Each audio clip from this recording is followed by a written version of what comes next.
This is the Voice of the Land podcast. You know, it's kind of tough to see another spring football league kind of get their season cut short, but for different reasons this year, and it does seem like they had some success this year. I don't know how much you guys got to watch of the XFL, but I mean, we can start there. Is just briefly there. I mean, sure. I mean, viewership was declining. Let's be honest, viewership was declining, over the last couple of weeks, but they still had a lot more people tuning in than, what the AF had, last year, which is something to, hold your head up high about, if you're Vince McMahon and the rest of that league. It's one of those things, though, where it was a niche sort of thing, which is what you and I talked about a couple weeks back, 5-6 weeks ago, whenever they were just initially starting.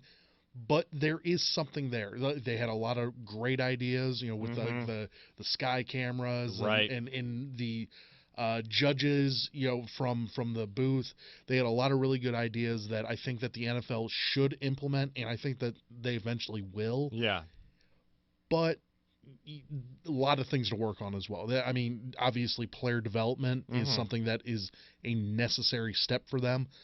And maybe one of these leagues is going to have to step up and pay one of the big prospects coming out. That's how you get noticed.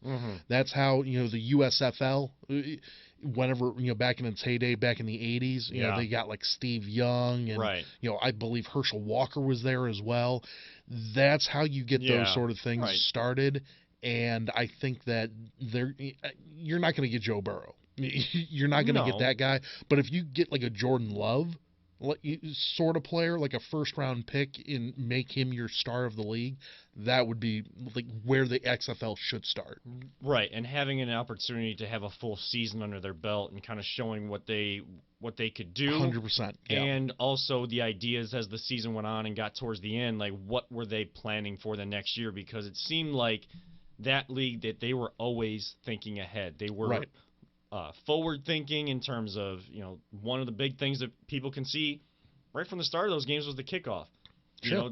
Guys that are just 5 yards apart, not allowed to kind of block one another until. And I thought that was going to be such a stupid thing, but it turned out to be awesome and a very smart idea. Right. And they had a lot of smart ideas, and I'm sure that there would have been, as the season got towards the end, I'm sure that they would have had probably ideas for the next year already. Sure. They put the first time the XFL was around, they try to tout it as WWE. Right. And you and I thought that as cool as it sounded, it was a dumb move. Right. Especially those kickoffs that he hate me. Although I do love that. Right. That is still pretty awesome. Right. So you had stuff like that, but this time they put 2 years of planning into this before they went in. So you knew that there was going to be planning. But now, of course, the era that we're in, canceled, only have a certain amount of time that you're able to use some of these stadiums that you're using. It's not like specific stadiums just for them, so they can't just use them whenever they want.